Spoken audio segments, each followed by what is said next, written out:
Ni sambula vinaka na sarsara ka wakarorongo tiku mai ena mataka ni kua. Au kinda waki kemuni ena ndua tale na itaki-taki mai na programo na vangi bo a fresh wind of hope for women. Na programo ngo e wakatamba kindua wei kemuni na marama tina ka ungandreva ni kinda waki kemuni wakambibi ena nona loloma na kilo ena mataka ni kua. E rau wito mani tali tiko batiki au ena loma ni stiru ena matako go rau rua na nongu i tokani. Mrs. Kaisuba au kinda waki kemuni ena nona loloma na kilo ena matako go. Bula binaka au kinda waki kemuni talanga Mrs. Navara ni sambula binaka na warlonga tiko mai ena singa binaka ni kua. Wakatalanga kina bai Mrs. Rambuka kinda waki kemuni talanga ena nona loloma na kilo. Naga wakalebu Mrs. Navara ni bula binaka na kila sar na warlonga tiko mai ena programo go. Me wakanga na kena i wakarau sember ni tekbuna no tobi wase ena mataka ni kua au sureti Mrs. Rambuka kerani lita ki kenda tau ena dona masu. Naka dasar besoma ena masu turanga chova na tamai ki mami wakalo malangi dau be imbulita umanda koni kila ki mami wakabinaka turanga wakabinaka takio nila veti tikuna ni mami kalau na mni wakatara dona ngona binaka ngome wase tiko ngakina na veikai vei bakurambui taki balatana no muni be imbulita umanda turanga mole tikina dona ulutanga bimbi ni tuba ki binaka nimbula kina wakambauta. Wakambauti kemuni na ni mami kalau. Minaka wakalebu turang no misa wakarotaka. Weka kedme na wasei ena ngau na tale yongo ki mami sa soro wakana weka kede we kemuni kena we tumberi loloma ni alo muni na alo tambo. Mena tumberi ki mami andun dua sarakin. Na wakarorongo tiko. Turang na sarasara tiko mai ena ngau na tale yongo ki mami sa masu ena damuni turanga chisu na ne mami soro kai bakambula. Amen. Amen. Nakabali ako na masoro-ro pinako ya. Naka. Nanono to ulutanga na mataka ni kua e wakaongo bula ni wakasama kei na wakambauta. Mental health and faith. Namatay ni nono to tikini bola tambo e kone tiko maina katolo ni choni na wasendua e na tikine rua. Wango na keni rorongo, kemu ni na lomani, sandua mbau na ka kausangan reba bakalebu, mo kalau ngata kambula binaka, me waka sambula binaka sara na ya lomo. Kilango bola tiko choni, bola tiko binona itokani au talitaka, ni binaka tokwaya wishing him well to prosper in all things. Sakali ni kanda binakata, me erna we kanda, erna dole ni matubale, me rambula binaka, and to be in good health. Bola tiko choni binoni tokani, that he may prosper in all things. Au ngandra mawilika na wasaba kaperitania na definition of mental health. The World Health Organization, WHO, defines mental health as a state of well-being in which individuals realize their abilities can cope with the normal stresses of life, work productively, and contribute to their community and socio-economic development. Importantly, mental health is more than merely the absence of mental disorders. It exists on a continuum that varies from person to person and can include periods of both wellness and distress. Natuwa kininondo wakasama, sando na kambimbi because it defines who you are. It reflects on who you are. Ang total na naman takinikuha, tauray tayo lang takamanda, dona maramango maramatina na dhano mere. Wakamunga sando ova kawawale ena lebu ni dhaka kena bingaravi e baka edhorati kena lomni nona matabubale. E lomani rtuna na leni matabubale iyo lebu na nguna sandau bikai kwena wawale kena ya odha ni yango. Bimbi ni vakasama kena mpula ni ngalili. Kalebu nunguna sando vakabuna meredi kwe sombu kananuma ni siang nindua e baka marengeti koya. Sando vakasama takatalanga bakalebu mere ka baka wasama au na tango makarao bakavava na nungu tu baki ni vakasama merawa ni deiti kunga na nungu bakambauta. Rambeka ni utuku nena wasababalanye na stresses, the mental stresses at home, at work, the community. E dhurumitiko na maramongo, Tono vinda amanda, e sona bakana nanu, merawa ni bukia, e ntua na marama, e lako dhurumatalitiko nga, na mbula ongo. Mrs. Rambuka. E sarimbimbi menda kila na tuba kini nonta bakasama, understanding mental health. Na dhaba e so, na mbula ni bakasama, mental health issues, e rasotaba tiko na maramatima, e na ngonongo. Pinakabakalebu, Mrs. Navarra, eronita kaya ni ilebu sar, andre rasotaba tu iranonda maramatina, wakawati, lombeka irana tinanduandua, sombeka irasa tunduandua irasa yalo irana kenrisa. Na vika irasotaba ena veisinga, karoni veimbole isara wakalebu, ena nonra bula vinaka. Wakangata tu sara ngodatiko, na bula vinaka ngo eseni kena imbalembalenga, niali na tawi mati ni bakasama. Ang bula vinaka ngo, e wili kina bula vinaka ni bakasama, e wili talanga kina na bula vinaka rarambanga, ni ndua na yango, ki na yalo. Na taro ni sa taronga tikumai, membalet ko na tapanan re so. Iya, ndare na besinga, eronita kaya, so na re daw so tavi. Oya, vikanda na marama, na nuingawangawa. E nuingawangawa takina vika esembera mai. Kamba ka baka ilabo, kamba ka ni matavu vale, kamba ka ni idhakadhaka niko, idhakadhaka tiko.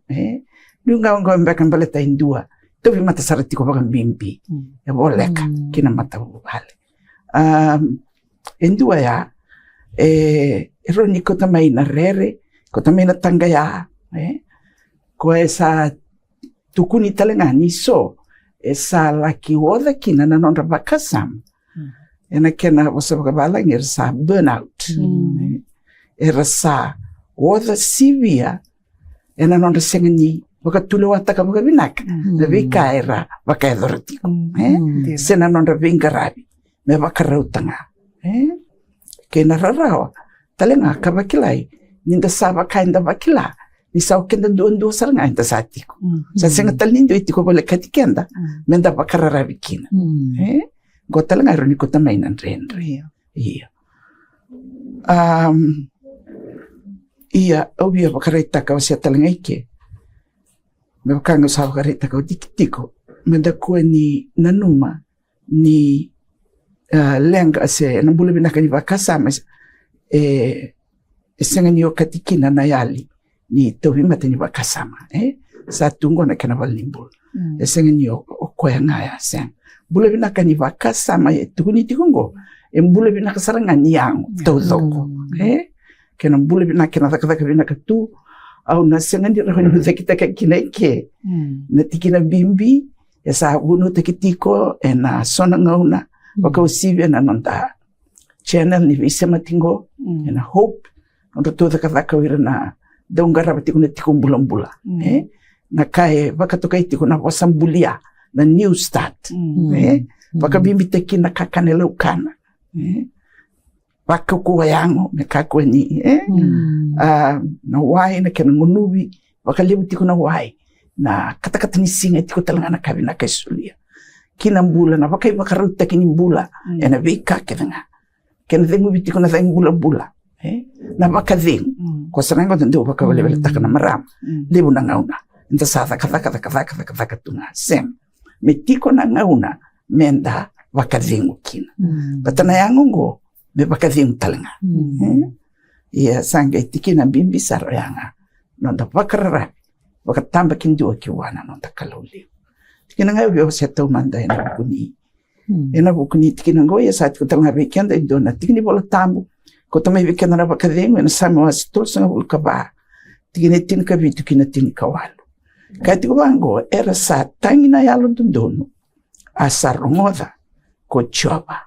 Kasaba kambulaira maina nonda rarawa kevenga sabo leka kochoba veira sara musu na yalonda kasaba kambulaira era sanda sila na lomanda na lava talembeka isisenga ni okati ena bosa ni kalungo sen na vika kede sanga nanda sila ni yalo sen nanda sila ni lomanda sen satu kuna baka matata na iboltam o kedanga mendava kandina tikoya o koya toda tiko mai weekend na bossa ni bula iyo sa ko tumbe ngaya nakvaleu Mrs. Rambuka Mrs. Kaisuba sa rimbimbi nenda kila sona iba kile so di sa yado ngomo ena nomo vakasama moreno kila kina lebu na marama tina kina ngonelea era la kudhuruma tiko na vendendre eso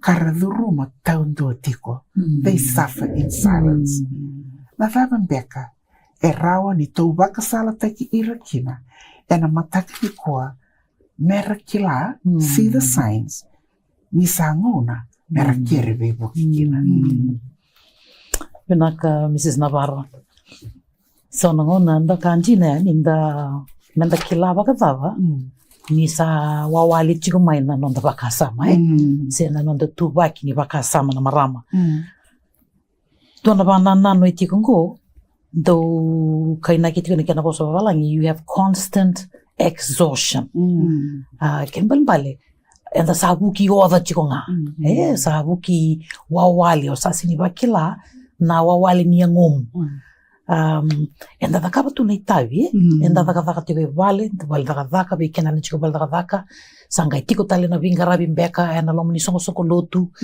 se na lomni tiko sabembi ni na vingarabi be kenta na marama ya enda singindo bakila ni ndo ya do sartal ngakina na tobi mate ni bakasama constant exhaustion enda sabuki oda tiko nga o sinyo bakila ia na ngomu tal nga saba kai sa tuna tiwiko niko sa ofa ndo ya keni kerua kuni bango irritability makausa singanyo tongana kausa rarawa o dhundu o sabuki dhundu tonga lomni vale so ngolo na bakila tal nga nangoni kebaka so ngono sa ya do na vitala no vale sa bakila ni dotani ya signal tal nga bikena na nana menda kila sa dotani tiko na tubaki ni bula sando tana kai saya do tiko ni mato vale do tana bana nanu itiko na buku ni ndakila bazava ni sa wawale tiko na ndaba kasama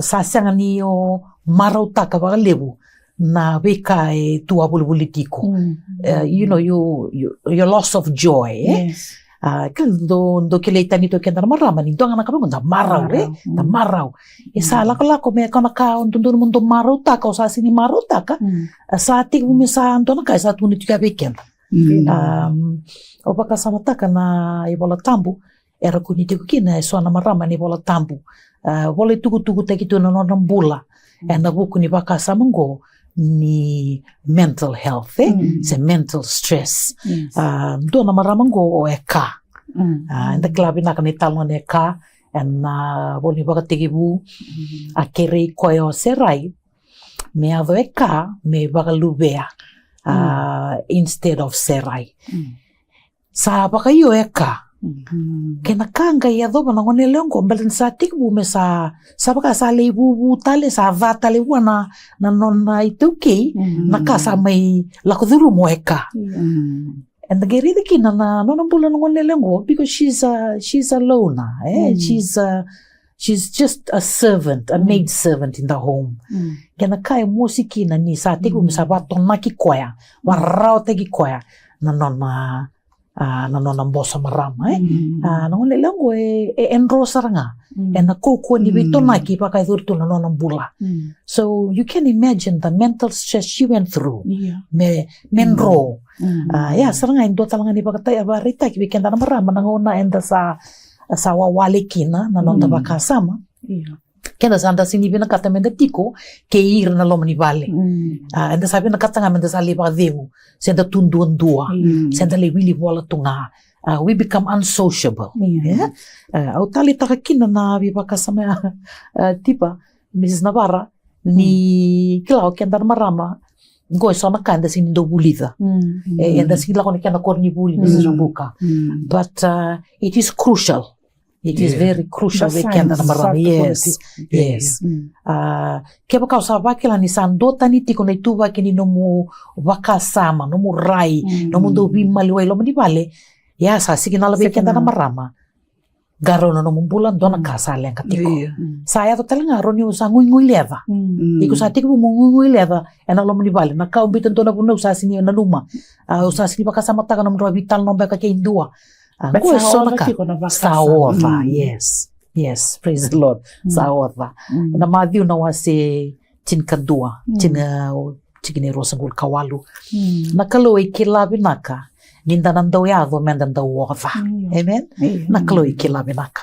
Utalitaka na nona vesuriti nakalo weekenda na nana, weekenda na marama. Da warongo tiko ni kuwa, rongova. Bimboli nakaloy kayo kwaya. Dou lako mai vi yao. Koe kemundo waka ya nduanga sawava. Kadolata na idhola bimbi ia kauna waka dhengu i kemundo. Amen. Dona kana idhola bimbi etu enda dholata tiko. Yenda baka binaka ni tiko nakalo. Enda baka mamanda taka na idhola ninda lako mai bua. Sarin bimbi na nonda lako mai bua nakalo.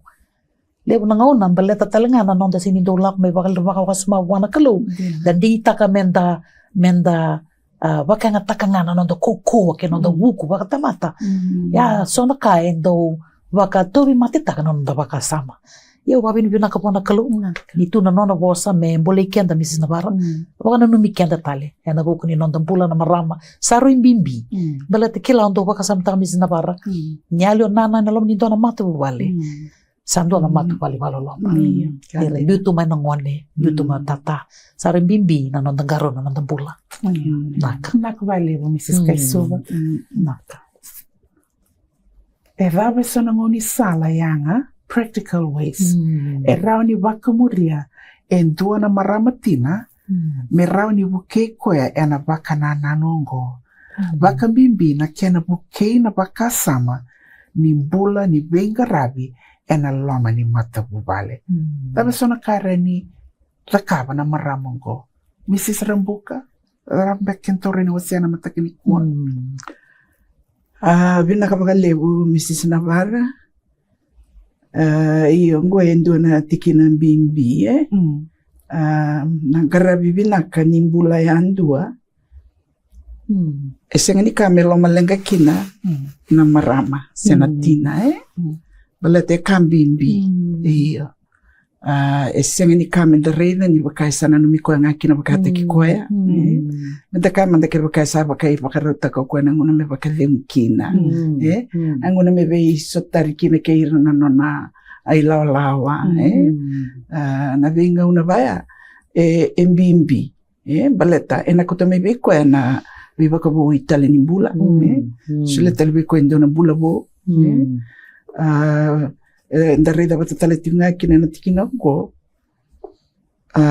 ena marika na waseono ena tikini tolsanga ulukandua darida ke la turang mendang au chisu o ko eka uitaka meraba ka tiki manda na vaka lebu rangarava tiko. Mera toro na ngauna, mera baka tiki manda, sula veira na ngauna, me baka kai tiko na tiki na ngoe na mari kawa se on.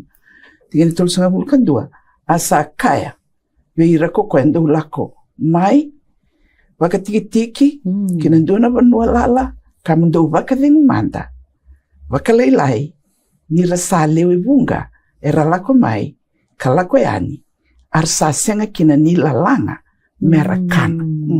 Dareve kena kaua ini nonda kalu. Kau ita kau koe nambula kina bal. Kio sa taka me tiko na ngauna mo bakadengu kina. Kau telistra mai na kanu bakasama, bakadengu. Sala kondunu tiko ai sindondon. Mana numa ni ai dala. Sen iko ngaraba tiko nga na bula bina kaniango. Embule be iko sule be iko na kalu. Iya. Sana ngonda ndo bakau le taka iya. Kina ngaya via wasea e kambimbi telenga na nonda kilabina ke nonda mbula bakabeyo kanye ke ire tiko batike kenda nonda rawata menta bakayo bakasenga kina be kainda stava sa sintu kuni menta sava kayo nga kina be ka kenga kona be kanga inda rawaninda bakaito batekenda kina me bukea na nonda mbula bakaya la tekingana ka iya tubani baka bina kani baka yang takini ngauna ai sarri kambimbi so na nonda ngaraba baka kenda na nonda bulu binaka esini kami dalong malanga kina sindana num ninda sana numi kenda ngaba kata kenda zen waya e kami bulu binaka kina na yang sulewi kenda nonda kalu yo sa ko mbeka ya naka Mrs. Rambuka bimbi talanga mindona marama tambo sakeani minta ubita baka tiki ndona nguna me nona nguna ni maso nguna ni nona prayer and meditation wana kalo lako bata kina nguna me wilika kina na bosa ni kalo rati kina bola tambu kila ile boya na Filipai na waseva tikina tini katolo au sarawata na kakevenga ena buku Karisto o kwesa waka ukote kiao. Kia baka ni saan bita ba tiki na nguna ni maso, prayer and meditation, bita to na nguna baka tiki no munguna ni wilika na bosa ni kalo, ato na bosa ni aliang na kalo. I can do all things through Christ, which strengthens me. So tala mi baka na no ngandra baka mo piwi wasikina, erani ko wala na munganga ni maso. Those yang biak ni nondai warau na marami to write it down. But to be bakalong kangkata kitiko journaling prayers. Wala sobo na nung kanga di maso. Wala sobo na kau baka binakataka. And a loma ni no musi, loma ni don singa. Wala sobo talaga na bi beka emotions. Iko duruma. True. Na matak ni kwa marau. Gona puna. Wala sob. Just an exercise book and you jot it down. Kani kuri wala nga o klasa waseti ko balila yo Mrs. Rambuka wako kwa yangu kania na kaka na bola wakavengu ena ngona don na ngo de sen ni misini enga dreva talanga na pakavengu Dotal na baka nanano kung dreva meken tobi wasiki na nakabni kwa atalita kan tanang gagadi seri to kuna bakango buena bakasama ni nanomo ni bukena mbula ni bakasama nanomo build a support system nambula ni beito koni autokoniti kuna gagadi seri and I quote, no man is an island, no man stands alone. Besang nito dolo, mumbula to tunga. Maramatina, you have people that can support you. Erani, wukeiko, merani wukiana no mumbula, ni makasama. Nakalo embuli kenda, menda biwe kani. Sang ni buli kenda menda tutu ndona. Efabe sono bakasala, to raw ni wasia beintona marama, e lako dhuruma tiko na ndendre wakaongo. Obia matai obia wasenu siberni selebi kemdraw na marama. Talking to family members, joining women's group. Ka? Kuni sabaya waki ko mai. Lako na song baka marama. Nalirong da kino, nalibuli da kino. Sotal na ka, rani bukia na numumbula. Katarada ke, na numubingarabe na loma. Mata bubali. Can you titibak no bewasya? Seeking professional help, professional counseling. Sa tuoira, era bulida na kaungo, era rani bukia, endona marama, na nona kerebe buke, ka mekakuninda, nanumaninda duruma tondo tiko nga. Sa tuoira, era rani bebuke, ena pakana nanongo. Dabe tukuna na daubunau, Mrs. Kaisuva, daubunau na waseva, tikine viwa, kina tini, tikine pol tambo me viva kaya longa tikitiko, vira na marama, ena matakani kwa, daubunau na waseva, tikine viwa, kina tini, kama mandekai. Ulingan kina papalangi Mrs. Navarra Kavango, two are better than one. If either falls down, one can help the other up. Siangin do dono mo lako durumi tondo tiko. Tiko oira erna tarai ko dake, buki ko dake, ena numu bula ni baka sama. Na kena baka malumalumu taka na bembe taki kamo baka liuda na nomu garu niko ngona oti tiko beka like oti ni baka na nano ture ni wasiana matakani kwa overcoming guilt endo lebu na ngona kianda sa doubt taka na nonda bula dari kianda sombukina and self care uklan sa wasi tiko may baka lila yung Mrs. Rambuka na sombe ka na ngona erendo baka sa mataka na marama they feel guilty oyo si turo mandango dona baka vengi lai dona baka viengo me time arito vi baka sala tek nga me kuria na kasa baka retak teko Mrs. Rambuka na baka tala daba to na rani wasia veira era mataka ni kwa. Self-care is not selfish. Kasi ang nimi warta kaya, niko binakatangan umunguno wakatekiko. Tapos to rin wasever na marama, ena matakinikwa. Wakambota ni dandon mera kunya laylay kina na marama. Ngo endo na ka ena dandon minda tobole. Tobole mandanga. Iyo. Wakanga dato sa rongo daw titiko. Nondang bula pakai alo kena turang itu ya bukin nondang bula anyways sana kai tikun tanggarauna na vika enda pakai lor nonda pakai pakaruta kasi alana sana sini tukun ni menta sa takaba kita ngana kai mbiu mai matanda okenda menda pakatule wataka bugabinaka bakabuku taka na vika kede enda sulie kina nondang una kina nonda bakasa Mekunyado kina kanto satu kuna utitiko nikua. Ya okwana tikina bimbingo. Mekunina numini tikina enda sana numiketa nga kina wakate kianse. Wakanga kilani wasa wareta ka utitiko. Na yangongo embulia na kalo. Enona vale. Me ngarau. Mekuani waka benudi. Se waka sausa taki. Beletango na nona vale tura. Okenda talanga manetiko weekend. Napakatule wabinaka merawa kina ni laveti tiko nga nandina ya ena nontambula ya andua pala tenta napakarita kichisu tiko kina tina tada nakabalibu Mrs. Kaisuva na dabi kala daba osana baka dora kitorani wasebir na marama deki buni kuwa me baka binaka taka kina na nona bula ni baka sama me buke kwaya ena nona bengarabi ena loma ni nona matabubali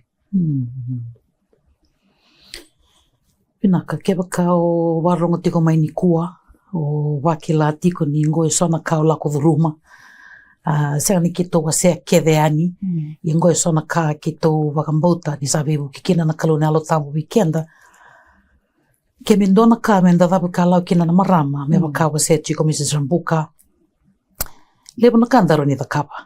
But we need to start small, tiny steps. Matai manda nga au talita na katu Mrs. Rambuka ni tukuno koya. Menda kaku ni boka iyo takeda nga naka. Dautuni bangkona kena papalangi, learn to say no. O ea undo nungu lenga tiko ea sonangona. And I am very much guilty, but I praise God. Ni kalau wakayala ala tunga na kai sule na kalau weekenda. Na wuku, na kila ka, na yalo matua. Matai, tobale manda, mi sonangona sanda tunu matangana nana senga. Isa wasota. Ukere-kere, darong gerita talembeka ni mataka. Ya indo na kandaro ni tiga wukina. Karoni kame baka kita wase tiko wase chiko misa Navara. Mesa o tiga buna mambudhi nando na mbula ni wewe kani kena kalo. Maybe start a prayer life. Maybe start reading the word of God. Just reading. Kila? Sini dona kambia ko na kata mo acquire taka, but just to be close to God.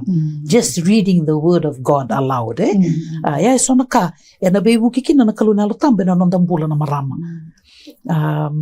O babi ni binakatiko ni kuwa ni na tikini bulong ko se na abekan talako do rumah na marama ikilabi na katuna kalo. Kaikina na Roma na wasi tin kalima na tikine tini katulu. Me wili ka weekend ay kaba kango polo ver me Roma. Ia me baka sinay tike mundo manda na kalo. O koya na wuni nui e na reki kedenga ke na baka dengu nindo sa baka mbauta me lebu sara na numundo nui e na buku ni nona koukoa na alo tampu. Kau pambota Mrs. Navara ke ndona kai ngandeba na kalu weekend menda toro bole kata na kalu. E na nonda vengo na wuni, nonda ngona baka matubu bale, nonda ngona baka vitokani. Me lebu na nonda mtambi na bai chisu. Meroni baka sineti kenda na kalu na alo tampu. Naka vale. Naka. Me kita utini ana mataka ni koa. O ikumbeka indona marama o lako dhurumatiko na ndrendreongo. Mental health challenges. Kito wia baka yalong kahanga takiko. Wili ka baka lewu na bosa ni kalo e sina itu e na nona bosa ni ala. Era tu o ira na kenandau era rao ni rebe buke beiko e na nomu I thola. You don't have to go through it alone. Amen. Speak up and ask for help. Doutora nanguna mo baka viengo kina. Stop. Rest.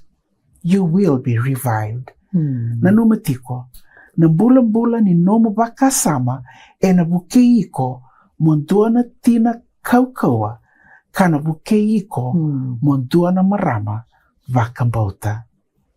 Au na sureti Mrs. Kaisuba me rambore ndona maso baka tamba kindua beira keda na marama era lako dhurumatiko na beindrendre so me rao ni rakune baka viengu kaukoa kei na beito kone e na nonra benga rabitiko e na loma ni nonra dui matapupali. Naka. Sado sumba na masu. Ki lo malangi na tiko tambu na tiko ni tamai ke mami waka lo malangi. Tamango ke mami o kata me ne mami na kalongata ni ke mami roni wiliki ke mami me ke mami luwe muni. Ke mami tawake na kalo e na kabe ni kua na singa binaka ni kua. E ne mami ngandreba na kalo me ke mami sulele ustale mami mbula ke weke muni. Ke tau maso na weitokani ni kua turanga. E na neto na numira na marama. E rabaka rongo tiko mbeka mai e na mbeu liwa ni vitala no ni kua. E na buku ni wei mbula e so turanga ke mami ndui lako dhuruma na marama tina. To bunga na ngauna na kalo ke mami dhola ngalu tu na wei ka ke mami lako dhuruma. Ke mami sanga nindo wase wa indua. Ke mami ndo na numa me ke mami walia nga wakata ki ke mami. Ye na kalo ki to waka binaka na singa ni kua. Ni nomu ni wasa ni ale waka ndeita ka wei ke mami na kalo. Me ke mami kouta mai wei ke muni. Na ni mami dhola ke renga. Turanga, ke to na numa na marama e warongo tiko ni kua. Wakila tiko mbea ko koea na ya luma. Wakila tiko mbea ko koea na ndendre, ndrakita ni toso ni nonambula. Waka marama tina. Waka ndoni webu ke yanga mbeka. E na lomo ni wali ni thaka mbeka turanga. Ke to sa maso na kalo. E na weka ke to wase ni ko na kalo, ke to sa nuitaka. na kalau ni alo tambo. Ni na rau ni wukei koea. Me waki la, ni koe e mbuli, ka mbuli, e mbuli ua sibi dua ni kalau. Ke ni karua, me ki la talenga na marama tino ngoturanga. Ni tiko e ndona kalau, e tu wakarau me ndorongoza na ne mami maso. Ke tu wakabini pinaka wakalipu na kalau e na kabini kua, ni rau ni kuni rongoza tiko na ni tau maso. Ke to na numira na marama, ke bisa kerea na bebu ki ni kalau ni alo tambu, e na non rambula. Ki tiko sana po noe wata lutu tiko mbeka kina na kalau na non rabinga rabi. Ker na kalau, ni waka ikuri taka beira. Pinaka wakalipu tamango no mlisa rongoza na ni tau maso, e na singa ni kua, ki tau maso, wakabini pinaka, sanga talindo na yava.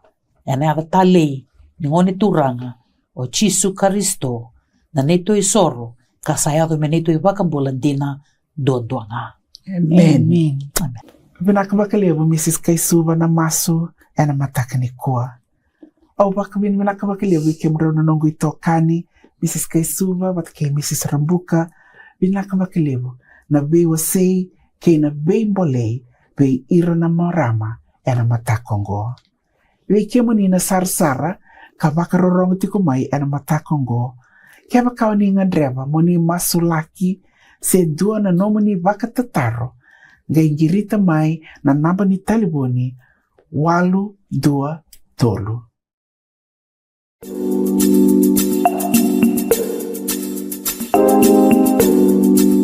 Hi everyone, welcome back to another episode of Healthy Home Cooking. Today I'm making vegetable quiche using chickpea flour. In here I have some chopped onions, grated garlic, diced tomatoes, pumpkin, mother, spring onions and mushrooms. I'm using canned mushroom, even better if you use fresh mushrooms. For this recipe, you can use any vegetable of your preference. In a pot, I will saute my vegetables, season with salt or any other seasoning of your choice. We let that simmer for a few minutes or until the pumpkin is slightly cooked. Add in the mother along with spring onions. Let that cook for another 2 to 3 minutes and set aside to cool.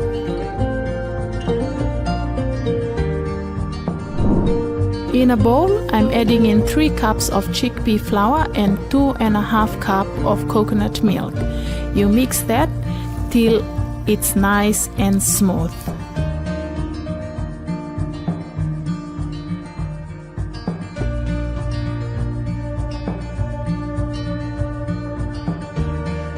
You lightly oil your baking tray so that nothing sticks. Pour in your batter and sauteed vegetables.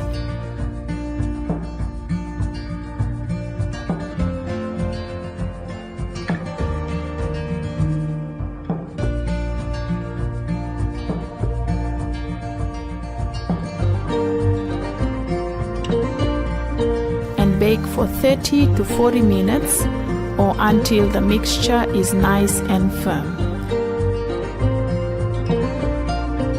And there you have it, a simple, delicious vegetable quiche made with chickpea flour.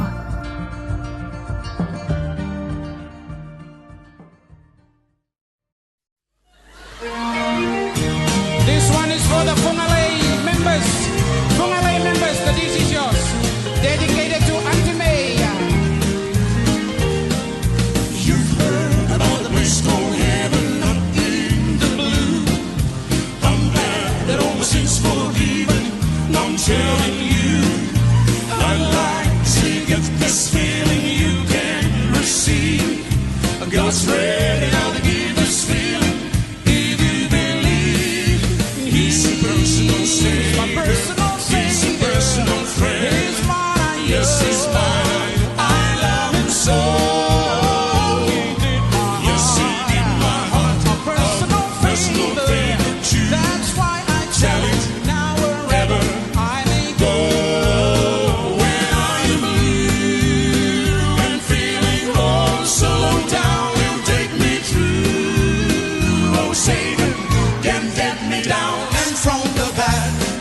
is mine. Cause he's my friend. He's a friend, he's a friend, he's a personal friend. It's making all things new. Been trying to tell you, I'm feeling like I'm feeling that. I'm thinking of from the chains that has call you in. They're from a royalty who gave this only song to die just for you and me. Yo, not, this is the little thing I'm talking about. Cause he's the gift of love that makes me sing and shout. My praises up to God above. And I'll be telling all the cheese about his wonderful love. Oh, when the God brings this feeling when God's around. Some people seem to get so near it and turn him down. I like to see if this feeling you can receive. God's ready now to give this feeling if you believe. He's a personal savior. He's a personal friend. He's mine and yours. Yes, he's mine and I love him so. He did my heart. Yes, he did my heart. A personal favor too. That's why I tell it now wherever I may go. When I'm blue and feeling oh so down, you take me through. Oh, say can get me down and from the bad it is mine. Cause he's my friend. He's a friend, he's a friend, he's a personal friend. Yeah. Cause he's my friend. He's a friend, he's a friend, he's a personal friend.